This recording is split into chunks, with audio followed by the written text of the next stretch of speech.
और अवामी मुस्लिम लीग के रहनुमा शेख राशिद शफीक ने लॉन्ग मार्च के हवाले से वीडियो पैगाम जारी कर दिया। बताया 26 नवंबर को लाल हवेली से रैली की सूरत में फैजाबाद जाना है। शहरी 12 बजे पहुंच जाएं। शेख रशीद क़यादत करेंगे। इमरान खान मगरिब से पहले मरी रोड पर लॉन्ग मार्च से खिताब करेंगे। राशिद शफीक ने कहा कि इमरान खान मुहिब वतन हैं, वो जख्मी होने के बावजूद मुल्क की खिदमत करना चाहते हैं।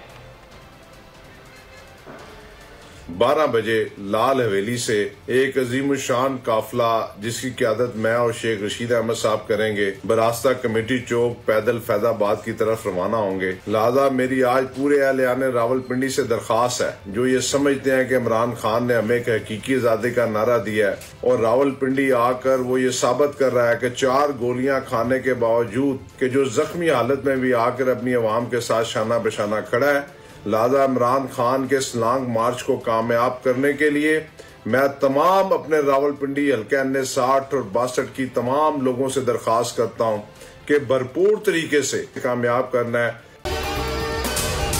अगर आपको ये वीडियो पसंद आई तो हमारे चैनल को सब्सक्राइब करें और बेल आइकन पर क्लिक करें।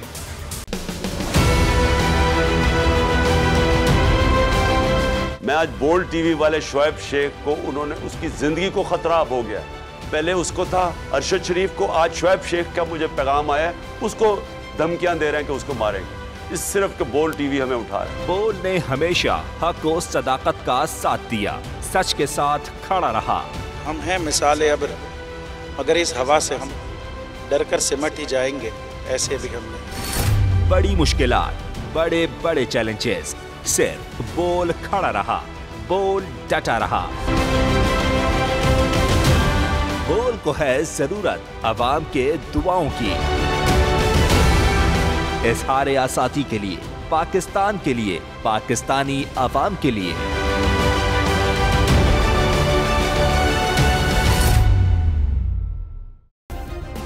सब्सक्राइब करें और बेल दबाएं ताकि कोई खबर रह न जाए।